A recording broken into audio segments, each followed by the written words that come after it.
There are several tools within Sketch that help us make sure that our objects are going to be aligned properly and that things are going to be spaced out properly. And the first of those we'll talk about is the grid. If we go to View, we can simply say Show Page Grid. If you have an artboard created, it'll say Show Artboard Grid, but it'll have the same effect. The grid will, however, be contained within the artboard.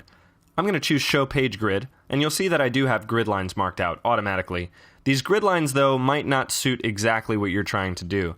You can see here that I've got a thick black line every 200 pixels.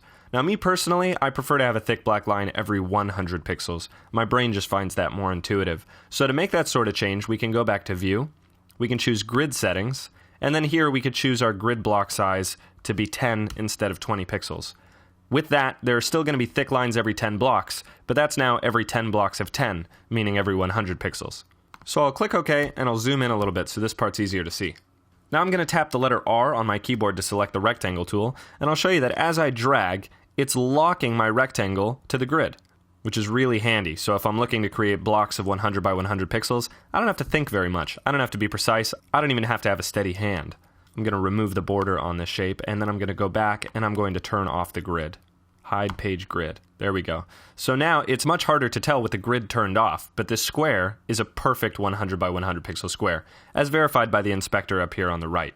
Now don't get bored just yet. Let's say we need several of these squares to be lined up with one another and have 10 pixels in between. Now without turning the grid back on, I can hold the Option key and I can drag this square to make another. Now Sketch not only is helping me align these, but it's also showing me the spatial difference between this box and the box to the left of it, so I could drop it at that 10 pixel mark. Now if you're not sure if you got it right or not, with any object selected in Sketch, you can hold the Option key and move your cursor over another object, and it will measure out the space between those two objects for you, and it'll show the size of the gap in the gap. I can even do this several times. Now it's not only showing that there is a 10 pixel gap between this box and the box to the left of it, it's showing that that matches the 10 pixel gap over on the other side, which takes a lot of guesswork out of things. Last but not least, if I'm trying to line these things up so that the top doesn't transcend an invisible boundary that I'm setting for myself, rather than just remembering not to position things higher than this, I can grab the ruler at the top, or the ruler on the left, to create guides. As I move down the ruler, you'll see it even snaps to my objects, and I can click to place a guide there. Now that guideline is not an exportable part of my document, it's only there to help me. It's only there to help me line things up, and my objects will automatically snap to that line. If I want to place a box above that line, same goes. It's going to allow me to snap to that line, and it's still going to give me my alignment guides to snap with the other objects above and below. So even without the grid, we can use these custom-made guides to make things easier for ourselves.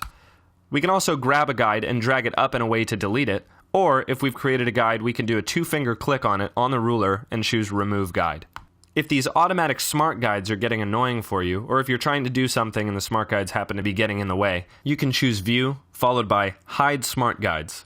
Now when you drag things around, you're more free. But you'll probably get things a little bit off if you do that. The smart guides are an extremely helpful tool. We'll be keeping these on for the remainder of the course.